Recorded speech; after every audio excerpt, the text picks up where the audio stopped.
দর্শক আপনাদেরকে নমস্কার। আজকে আমি দীনকৃষ্ণ ঠাকুর মহাশয়কে এবং গোপাল কৃষ্ণ পালকে সঙ্গে নিয়েছি, কারণ এই দুইজনের যে মতামত অনেক সময় বিতর্কে পৌঁছে যায়। কিন্তু আজকে দীনকৃষ্ণ ঠাকুর মহাশয় বলছেন, তোমরা সত্য কথা বলছো নাকি আমি, দেখি কে সত্য কথা বলছে, এবং এর সত্যতা এবং যাচাইকরণ আপনারাই করবেন। আপনারা কমেন্টে জানাবেন কে সত্য বলছে কে মিথ্যা বলছে। ভিডিওটি শেষ পর্যন্ত দেখুন এবং বন্ধু বান্ধবদের মধ্যে অবশ্যই ভিডিওটিকে শেয়ার করবেন। আমি আপনাদেরকে জিজ্ঞাসা করছি, কোনটা সত্য কথা? সূর্য পৃথিবীর চতুর্দিকে ঘুরছে নাকি পৃথিবী সূর্যের চতুর্দিকে ঘুরছে? পৃথিবী যদি সূর্যের চতুর্দিকে ঘুরল, তাহলে আজও পর্যন্ত বেদ থেকে রামায়ণ মহাভারত পর্যন্ত তাতে লেখা আছে সূর্য পৃথিবীর চতুর্দিকে ঘুরছে। এই মিথ্যে কথাটা কেটে তুলে দেওয়া হচ্ছে না কেন? কে তুলে দেবে? তোলার দায়িত্ব কাদের? যারা লিখেছে তাদের তো তোলার দায়িত্ব। তাহলে এই মিথ্যে কথা তারা এখনো চালিয়ে যাচ্ছে যে সূর্য পৃথিবীর চতুর্দিকে ঘুরছে। তোমাদের ছেলে মেয়েদের বলছে ভক্তি করো, ঠাকুর পাবে, গোবিন্দ পাবে। ঠাকুর মহাশয়, ওই ভণ্ডের দলের লোকেরা, ওই ভণ্ডরা তো অন্যদেরকে ভক্তি করতে বলছে, কিন্তু নিজেরা তো ওই পাটার ঠ্যাং দিয়ে ভাত খাচ্ছে, মুরগির ঠ্যাং দিয়ে ভাত খাচ্ছে। সন্ধ্যা হলেই দুটা লাল দারুর বোতল এনে চুপচাপ ঘরের মধ্যে পান করছে। ভাই, এদের থেকে দূরে থাকুন। আর একবার চোখ খুলে দেখুন ওই ভণ্ডদের সাধনা কীরকম, ভণ্ডদের ব্যক্তিত্ব কীরকম, ভণ্ডদের ক্যারেক্টার কীরকম, ভণ্ডরা কি চায় এবং ভণ্ডরা সমাজটাকে কিভাবে একেবারে মাটির তলে পুঁতে দিচ্ছে, সমাজের মানুষগুলোকে কিভাবে বিভ্রান্তির পথে ফেলে দিচ্ছে। একবার ভালো করে তাকিয়ে দেখুন ভাই। চলুন, আজকের এই ভিডিওতে বিরাট কম্পিটিশন হবে। একদিকে দীনকৃষ্ণ ঠাকুর মহাশয়, আর একদিকে ওই গোপাল কৃষ্ণ পাল। দেখি কে জিতে কে হারে। তাহলে তোরা তোদের ছেলে মেয়েদের ভক্তি না শিখিয়ে ইংলিশ মিডিয়াম স্কুলে ভর্তি করছিস কেন? কেন করছিস ভাই? কেন বলছিস না ভক্তির সময়ে ভক্তি করবি? আগে লেখাপড়াটা কর। ওদের ছেলেরা ইংলিশ মিডিয়ামে যাবে, আপনার ছেলে যাবে মঠ মন্দিরে। ওদের ছেলেরা হাতে পেন নেবে, আপনার ছেলের হাতে ধরিয়ে দেবে মালা। ওদের ছেলের কপালের ভাগ্য, ওরা লিখবে উকিল হবে, ব্যারিস্টার হবে, মোক্তার হবে, আর আপনার ছেলের কপালে এঁকে দেবে তিলক মাটির চিহ্ন। ওদের ছেলেরা বেঁচে থাকতে স্বর্গ সুখ করবে, স্বর্গ সুখ ভোগ করবে আপনাদের টাকায়, আর আপনাকে বলবে অর্থ অনর্থের মূল টাকা আমাদের দান করে দে, মরার পরে স্বর্গে যাবি। কেন ভাই? মরার পরে যদি স্বর্গে যেতে হবে আমরা সকলেই যাব। অর্থ যদি অনর্থের মূল হবে, তাহলে অর্থের জন্য তোরা হাত পাচ্ছিস কেন? ঘর করলে যদি এই ঘর সত্য নয়, তোরা ঘর ছেড়েছিস তো গাছতলায় বাস করবি, ডালপালা বন দিয়ে খড়কুটো করে আশ্রম তৈরি করবি। তাহলে ঘর ছেড়ে সেই যখন অট্টালিকা তৈরি করবি, সেই যখন ভিত গেড়ে বিম দিয়ে তোরা দুতলা তিনতলা চারতলা করবি, তা ঘর ছাড়লি কেন?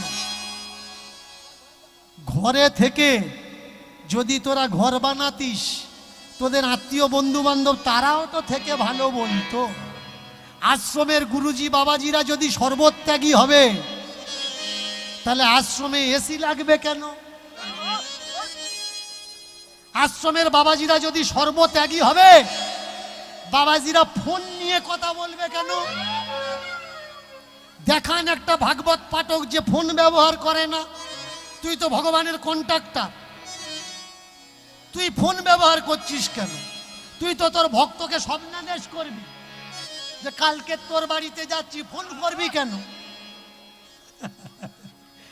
আগে এদের জোচ্চুরি ঠগবাজি বুঝতে শিখুন। সকাল থেকে সন্ধে পর্যন্ত এরা সায়েন্সের জিনিস ব্যবহার করছে, আর যার দেখা হয় বিজ্ঞানের নামে নিন্দা করছে। যে বিজ্ঞান ওই জায়গায় পৌঁছাতে পারবে না, বিজ্ঞান ওই জায়গায় পৌঁছাতে পারবে না। ভাই তুই যে ধুতিটা পরে আছিস ওটা বিজ্ঞানের দান, খুলে ফেল। যে আন্ডার প্যান্টটা পরে আছিস ওটা বিজ্ঞানের দান, খুলে ফেল। যে মালাটা জপ করছিস মালার ভিতরে যে সুতোটা আছে না, ওটাও বিজ্ঞানের দান। তাহলে বিজ্ঞান আমাদের কি দেয়নি? সকালে টুথপেস্ট থেকে আরম্ভ করে রাত্রিরে ঘুমাতে যাওয়ার খাট বিছানা পর্যন্ত ধর্ম আমাদের কি দিয়েছে? সাধনা। সাধনাতে এখানে থেকে দিল্লি কারোর সঙ্গে কথা বলতে পারবেন? পারবেন না। বিজ্ঞান আমাদের কি দেখেছে? এখানে থেকে আপনি দিল্লিতে পৃথিবীর যে কোনো প্রান্ত থাক, শুধু কথা নয়, দেখে দেখে কথা বলতে পারবে। কি রান্না করেছে তাও বলতে পারবে, কোথায় আছে সেখানে দিন না রাত তাও বলতে পারবে। এই বাগেশ্বর ধামের বাবাজি রিসেন্ট ধরা পড়েছে, মানুষের মনের কথা নাকি বলে দিত। আমি এতদিন চিল্লে চিল্লে গলা ফেটিয়ে বলে আসছি, কারোর মনের কথা কেউ বলতে পারে না। পৃথিবীতে এরকম কোনো বাবাজি নেই যে কেউ মনে মনে চিন্তা করছে আর সে বলে দেবে। যদি বলে দেয় আর কোনো ভিডিও দেখে থাকেন দেখবেন ও ঠকবাজ, ও ওদের লোক। বাজারে যাবেন, অনেক জাদুকররা আছে, ম্যাজিকশিয়ানরা আছে, মাদুলি বিক্রি করার জন্য হাত বেঁধে দেয়, পা বেঁধে দেয়, হাত এরকম করে ধরে রাখে, বলে কি করে দিলে খুলতে পারছি না, খুলে দাও। ওটা ওদের লোক ভাই, শুধু মাদুলি বিক্রি করার জন্য হাত বেঁধেছে। আমি তো বলি কত বড় মন্ত্র জানো, আমার হাত বাঁধো। অনেকে বলে বান মারে, জাদু করে, টোনা করে। আমি তো বলি ভাই খুলে আম দীনকৃষ্ণ ঠাকুর দাঁড়িয়ে আছে, কই বান মারো, মেরে দেখাও। বান জাদু টোনা বলে কিচ্ছু নেই। দর্শক আপনাকে নমস্কার। কি বুঝলেন দীনকৃষ্ণ ঠাকুর মহাশয় যে কথাগুলি বললেন, এই কথাগুলির মধ্যে মিথ্যা কোথায়? অনেকে কিন্তু দীনকৃষ্ণ ঠাকুর মহাশয়কে নিন্দা করে। তিনি শ্রীকৃষ্ণকে অসুর বলেছেন।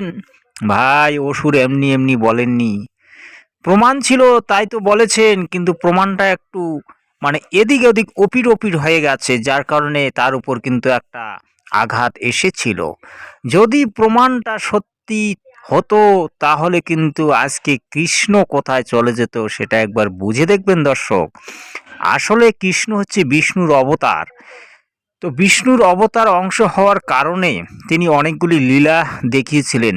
কিন্তু আজকে যারা কৃষ্ণকে সচ্চিদানন্দ ঘনব্রহ্ম পরমাত্মা, বিশ্ব ব্রহ্মাণ্ডের মালিক, অখিল বিশ্ব ব্রহ্মাণ্ডের মালিক গীতা কৃষ্ণ বলেছিলেন, তারপরে তিনি তার মতো বড় ভগবান আর পৃথিবীতে নেই।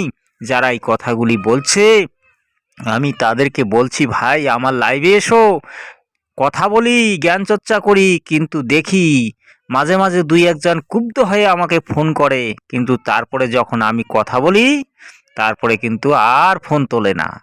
তো ব্যাপারগুলো বুঝতে হবে। অল্প বিদ্যা ভয়ঙ্কর, খাটক কয় আলমারি। তো ভাই একটা জেনে একটা গ্রন্থ পড়ে আপনি যদি একেবারে মনে করেন যে আমার মতো জানা ব্যক্তি আর পৃথিবীতে নেই, তাহলে এটা ভুল হবে। তাই দর্শক যারা আমার সঙ্গে কথা বলতে চান, অবশ্যই আমার মোবাইল নাম্বার ডেসক্রিপশনে দেওয়া আছে, তারা অবশ্যই কথা বলবেন। তারপরে আপনার সঙ্গে শাস্ত্র তত্ত্ব নিয়ে আলোচনা হবে। তবে অনুরোধ থাকবে যে আমরা কিন্তু বাজে কথার ধার ধারি না, যেটা সত্য সেটাই আমরা বলবো, আর আপনাকেও সেটাই শুনতে হবে এবং বলতে হবে। চলুন তাহলে এবার গোপালের কথা কীর্তন শুনি। মানুষ তো বোঝে না, নিজের মনের মতো করে নিজেকে তৈরি করে নিয়েছে। হ্যাঁ, একাদশীর দিন ডিম ভাজা খাওয়া হলো, তারপরে ক্যালেন্ডার দেখা হলো, এই রে আজ তো একাদশী। হ্যাঁ, ছেলের মা গিয়ে ছেলেকে বলছে ও কিছু হবেনি, না জেনে খেলে কিছু হয়নি। মামাবাড়ির আবদার নাকি? হ্যাঁ, না জেনে আগুনে হাত দিলে আগুন বলে তুমি না জেনে দিয়েছো পোড়াবনি, সঙ্গে সঙ্গে পুড়ি দেবে। আগুনের কাজই হচ্ছে পুড়িয়ে দেওয়া। জেনে বুঝে করো চাষ, ফসল ফলবে 12 মাস। না জেনে করলে চাষ একবারে সমূলে সাড়ে সর্বনাশ। বুঝে করতে হবে। তুমি না জেনে যদি চাষ করো তোমার জীবনে দুঃখ আছে, তবে চাষ করে সকলে, ধান ফলছে কপালে। যে যতটা রেখে এসেছে এখানে ততটা পাবে, এর থেকে বেশি যতই মাটি আগে রাখ। ওই ঘুরে ফিরে সেই শূন্য, লাভের লাভ কিছু হবে না, সব লস। মনে রাখবে, আজকে কীর্তন শোনার ক্ষমতা আছে, ঘরে গিয়ে দরজা বন্ধ করে শুয়ে পড়ছেন, একদিনকে শুনতে চাইবেন, শোনার মতো ক্ষমতা থাকবে না, শরীরটা টানবে না। যখন তোমার যৌবন তখন করো গোবিন্দ ভজন, তখন তুমি বুঝবে যে ভজনের কি মূল কারণ। একটা বিরাট বড় জাহাজ সমুদ্রের ধারে দাঁড়িয়ে পড়েছে, খারাপ হয়ে গেছে। এখন জাহাজটা যদি সমুদ্রে সারাই করে না চালানো হয়, জাহাজের মালিক বলছে জাহাজে যা মালপত্র আছে আমার লস হয়ে যাবে অনেক কোটি টাকা। বহু বড় বড় ইঞ্জিনিয়ার ডেকে আনা হয়েছে, বড় বড় মিস্ত্রি, কেউ বলছে পারবো না। কেন? আমরা এই রোগটা ধরতে পারছি না। সবার শেষে ঘুরে এসে একটা লোক, বয়স্ক লোক, সে এসে বলছে আমি কি একবার দেখবো। বাকি যারা ছিল তারা একটু টোন টিটকিরি কাটলো। এত লোক চলে গেল, হাতি ঘোড়া গেল তল, মশা বলে কত জল। এই তুমি কি জানো? হ্যাঁ বলে একবার দেখি না, না পারলে চলে যাব। ভালো করে মাথার থেকে পা পর্যন্ত জাহাজটাকে দেখে নিজের ঝোলা থেকে একটা হাতুড়ি বের করে আস্তে করে যা ঠুকে দিয়েছে, জাহাজটা চালু হয়ে গেছে। জাহাজের মালিক দৌড়ে এসেছে, স্যার কত দেবো? বলে 20,000 টাকা দিন। কেন 20,000? আরে এইটুকু কাজের জন্য 2,000 টাকা মজুরি হয়, আপনি 8,000 টাকা বেশি নেন, 10,000 টাকা নেন, 20,000 বলছেন কেন? বলছে 20,000 কেন চেয়েছি জানেন? বলে কেন? বলে কাজের মজুরি 2,000, আপনি খুশি হয়ে দেবেন আরো 8,000, 10,000। হ্যাঁ, সারা জীবন ধরে অভিজ্ঞতা সঞ্চয় করেছি, কোথা মারবো তার জন্য আরো 10,000। যেখানে সেখানে মারতে আসিনি, জায়গা মতো মেরে দেবো, আস্তে করে দিয়ে দেবো, কাজ হয়ে যাবে, বাড়ি চলে যাবো। দেন টাকা দেন। হরিনাম সংকীর্তন গাইছে সবাই, জায়গা মতো মারতে হবে। যে জায়গাটায় মারলে রাত্রি 1টাতেও হাউস ফুল থাকবে, হল ফাঁকা হবে না। জায়গা মতো মারবো বলে তো দাম বেশি, জায়গা মতো মারতে না পারলে 5,000 টাকায় 3 পালা। সব সময় মনে রাখবেন, পাইয়া মনুষ্য জন্ম, জীব যদি করে পশু কর্ম, পশু যদি নহে কোন নিস্তার। হ্যাঁ, যে যেমন কর্ম করে আসিয়া এই চরাচরে, কর্ম অনুযায়ী ফল নিতে হবে অনিবার্য। ছেলেটা ছুটে গিয়ে হরিদাস ঠাকুরের পাটা জড়িয়ে ধরেছে, ঠাকুর আমায় দিয়ে দেন গৌর প্রেম। বলে এই খোকা, চাইছিস তখন তোকে আমি দেব, তবে যা গঙ্গার জলে ছুটে গিয়ে ডুব দিয়ে আয়। গৌর তো কাছে নেই রে, নামের সঙ্গে গৌরকে দেব। বীজের মধ্যে বৃক্ষ আছে, কবু না যায় দেখা, নামের মধ্যে নামই আছে হৃদয় পটে আঁকা। ছেলেটা ছুটে গিয়ে গঙ্গার জলে চান করে এসে হরিদাস ঠাকুরের কাছে বসেছে। আর হরিদাস ঠাকুর কি করছে? কানে দিয়ে দিচ্ছে। আমাদেরও কানে দিয়েছে, আমাদের গুরুদেব কানে দিয়ে দিয়েছে ফিস ফিস, আর বলে বছরে শুধু আশ্রমে মালটা পৌঁছে দিস, চাল ডাল যা আছে। ও গুরুদেব করলে তো হবে নি, যে গুরুদেব ভক্তি দেবে সেই গুরুদেব করতে হবে। হরিদাস ঠাকুর ছেলেটাকে কাছে বসিয়ে কানে দিচ্ছে কি? হরে কৃষ্ণ কৃষ্ণ কৃষ্ণ কৃষ্ণ হরে হরে, হরে হরে, হরে রাম হরে রাম, রাম রাম হরে হরে, রাম তাই গৌর হরি হরে হরে। দর্শক, এতক্ষণ ধরে শুনলেন দীনকৃষ্ণ ঠাকুর মহাশয়ের কথা কীর্তন এবং গোপাল কৃষ্ণের কথা কীর্তন। গোপাল কৃষ্ণ বললেন যে কর্ণে দিলেন হরে কৃষ্ণ কৃষ্ণ কৃষ্ণ হরে হরে, এবং যে যতটুকু নিয়ে এসেছে সে ততটুকুই ফল পাবে। এই দুটো কথা নিয়ে আমি বিশ্লেষণ করব দর্শক।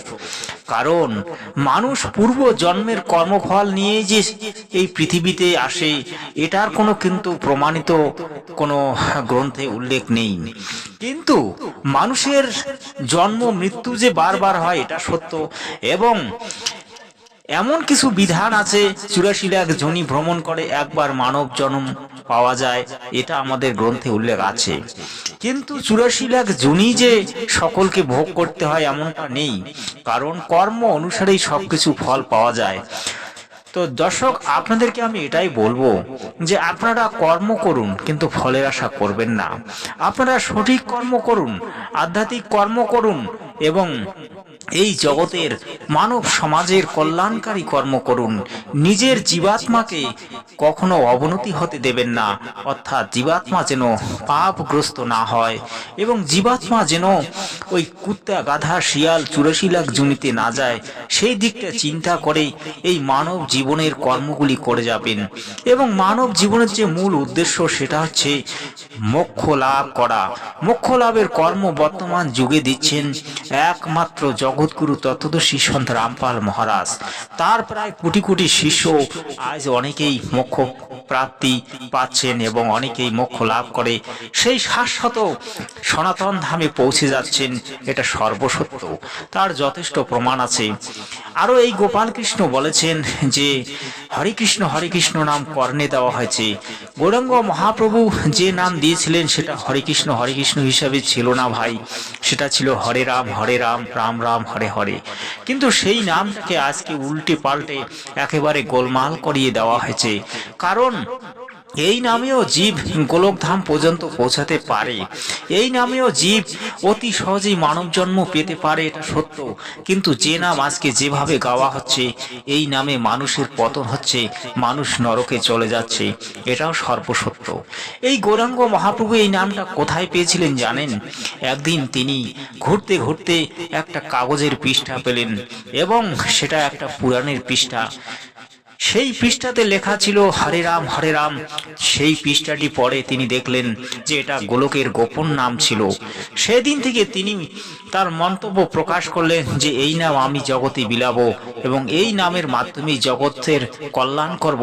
সেদিন থেকে তিনি এই নামের প্রচার শুরু করেছিলেন, কিন্তু বাস্তবটা এই গোপালের মতো কীর্তনীয়রা জানে না।